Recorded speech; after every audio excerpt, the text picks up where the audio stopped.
Welcome, everyone. Today, we're looking at Arad, a city maybe you wouldn't immediately associate with a really deep theatrical history. That's right. But it turns out it has this incredibly vibrant, centuries-long connection to the stage. Exactly, and we're digging into that today, using Ujjayanas's historical account as our guide. Hmm. We want to uncover those key milestones, the fascinating little stories that really paint a picture of Arad's cultural life. Sort of understand what made the city tick, theatrically speaking. Yeah, what does it tell us about Arad through the ages? That's our mission for this deep dive. And one of the first things that jumps out is just how early it all started. We're talking amateur shows, student productions, even before the professionals arrived. Right, shows that initial spark, that desire for performance. Definitely. It seems to be a fundamental thing, doesn't it? Storytelling, shared experience. Absolutely.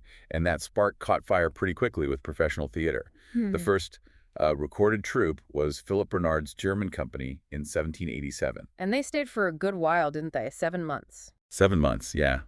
Which suggests there was already an audience eager for it. Hmm. And get this, their performance space was, well, unusual.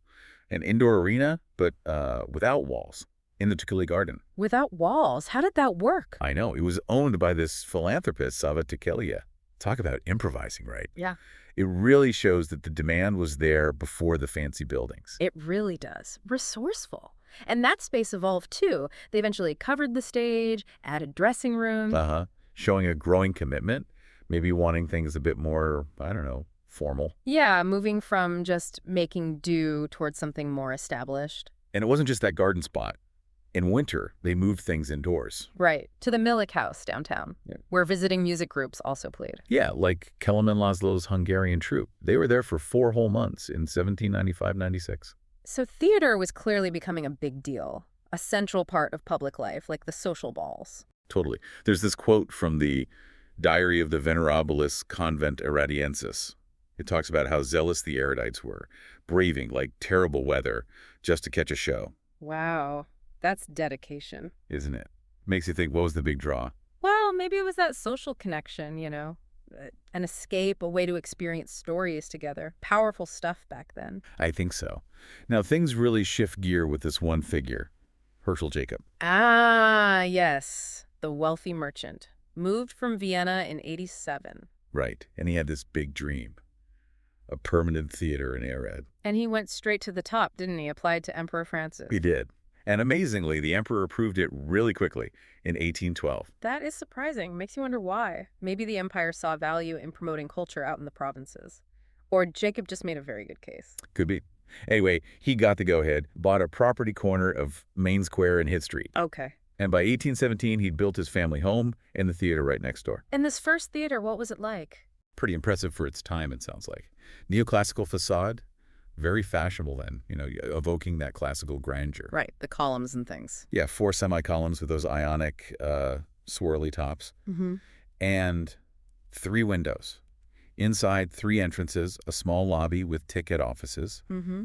.150 plush seats, some special raised ones for VIPs, gilded booths. Clearly reflecting the social hierarchy. Definitely. And then a wooden gallery upstairs for another 200, 250 people standing or sitting, reached by these 2 narrow stairways. So quite a capacity, actually. What about the stage itself? Relatively small stage, the account says, but the rope bridge above it was quite high, 11 meters, and separate dressing rooms for men and women. Suggests a certain level of professionalism creeping in. Yeah, and the practicalities sound different. Lighting was initially just tallow and wax candles. Wow. Must have been dim. And smoky, probably. Oil lamps only came in the 1860s. And heating, first a clay stove, later an iron one, just plonked in the middle of the In room. the middle. Yep. And apparently gentlemen often smoked pipes during the show. Goodness. The fire risk. You'd think. But amazingly, no serious fires in its nearly 60 years. Unlike the next theater. But we'll get to that. Quite lucky then. So when did it open? The Herschel Theater opened officially in 1817. A German troupe did the first honors. Okay. But just a few months later, February 1818, students from the Preparandia put on a show in Romanian. Ah, interesting. Shows the multilingual nature of the city early on. Exactly. And for over 50 years, that theater was the hub. hosted touring pros, German in winter, Hungarian in summer, usually plus local amateur groups. And it seems the tours were mostly profitable. Looks like it. No records of unpaid rent or wages anyway. Yeah. But some troops did pack up early if the audiences weren't showing up. Right, the box office still rolled, even then. Definitely. Yeah. Then comes this really key date, June 16th, 1818. What happened then? The first Hungarian language performance.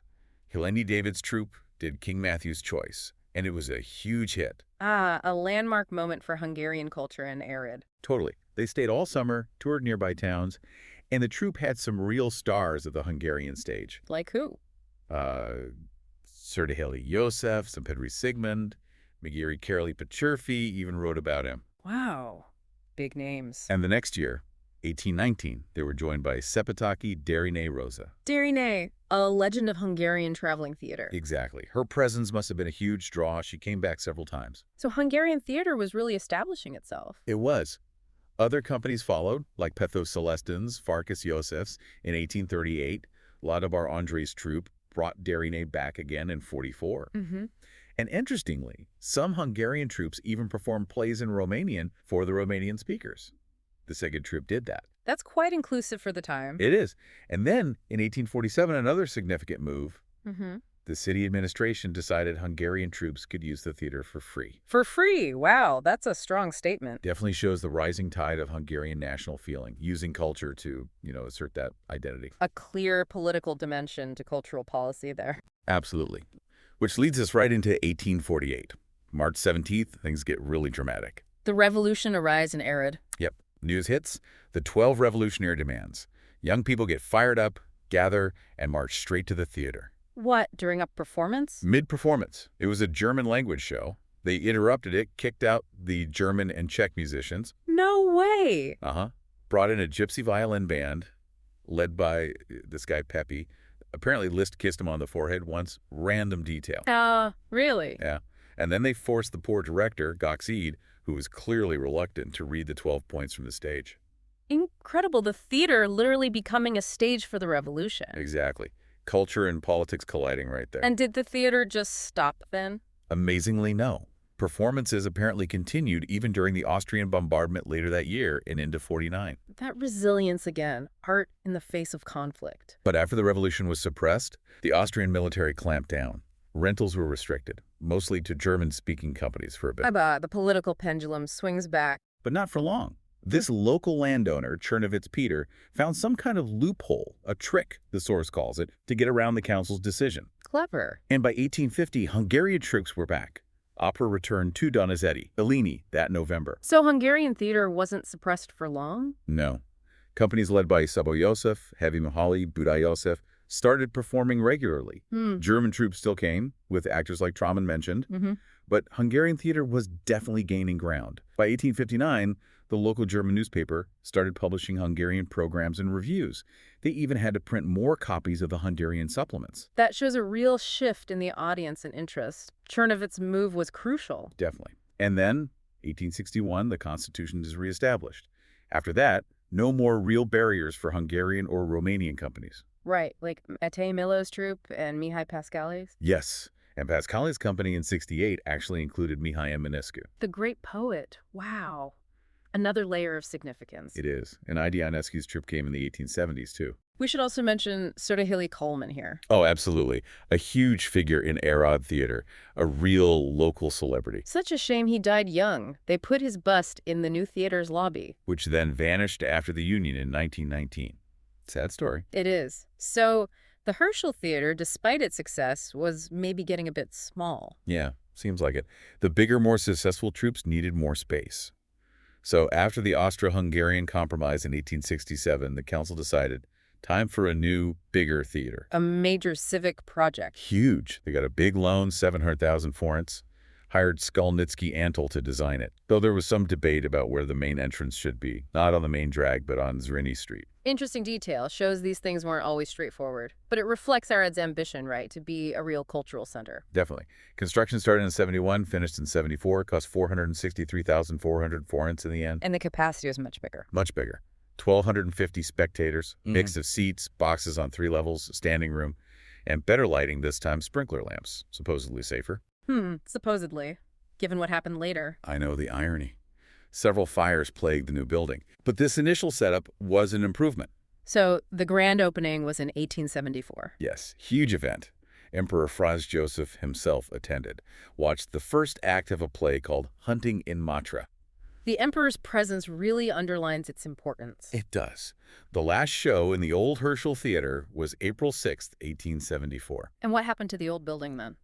For about 30 years, it was just used as a storage depot, costumes, props. Right. But then, early 20th century, cinema arrives. In 1907, they renovated the old theater, ripped out the wooden gallery, put in a concrete one, projection booth. Ah, repurposing it. Exactly. It became Arad's first permanent cinema, the Urania, and it operated all the way until 1965. So that space kept providing entertainment, just in a different format. That's a great example of how these cultural spaces adapt over time. Isn't it? Back to the new theater, though. After it opened, musicals became really popular from the late 1870s. Directors like Felanus Janos focused on hiring actors with good voices. And he was followed by other strong directors, Corsani Ignac, Masoni Karoli. They brought famous performers to Arad. Keeping a standard high. Yeah.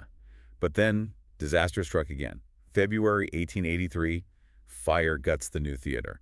Only the walls left standing. Oh no, after less than 10 years. Terrible.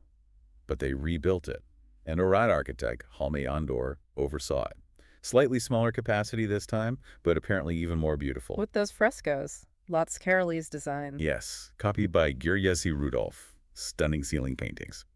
And Arad's theater really built a reputation across Hungary, a known stepping stone for actors heading to Budapest. The resilience is remarkable, isn't it? Rebuilding after the fire. It really is. The theater then operated with two permanent companies. Right, one for plays, one for musicals, operetta. And in 1902, it got elevated to national theater status, held that title until 1919. Sindre Mahali was the big name director then. And there was that incredible moment when the Budapest Comedy Theater opened. Oh yeah. Almost the entire Arad company packed up and moved to Budapest for the opening. Just shows the level of talent Arad was nurturing. Absolutely. The list of names is amazing. Tukisana, Zilahi Ren, Ronoseki Gustav, even Javor Paul, who was actually born in Arad. Future star. A real pipeline of talent. By 1914, the theater was a major employer. Directors, actors, assistants, musicians, stage crew, a big operation. And they even had a summer theater, too. They did. Opened in 1900, down by the Marush River, nice facade with 2 towers.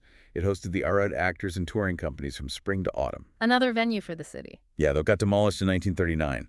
High upkeep costs, apparently. The practicalities again. Always. Now, the Hungarian theater company itself kept going in Arad until 1949. And then? Then the Communist Party stepped in.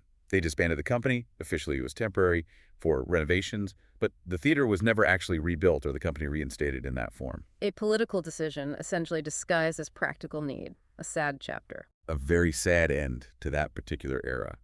But the story doesn't quite end there. No, because remarkably, theater in Hungarian does continue in Arad today. That's right. The Hungarian language theater company at the Chamber Theater of Arad is active and successful now. Carrying on that long, rich legacy, despite everything, it's quite something. It really is. So looking back, Arad's theatrical history is just incredibly rich and dynamic, isn't it? From those very first amateur shows right up to being this nationally recognized hub. Absolutely. And full of surprises, that open-air arena, the audience is braving the weather, the quick imperial okay for Herschel's theater. The revolution interrupting a show, the old theater becoming a cinema. It's been quite the journey we've traced. It really has. And it makes you wonder, doesn't it? What does this incredibly long and vibrant theatrical tradition really tell us about Arad's cultural values, its social life over the centuries? That's a great question. Or, thinking about how culture evolves. What contemporary art forms, what kinds of entertainment today might future historians see as being as central to our time as theater clearly was to Arad's? That's definitely something to ponder. We encourage you, listening at home, to think about that. How does entertainment in your own town or city reflect the times, the history, the social changes? Arad's story really gives us a fascinating way to look at those connections.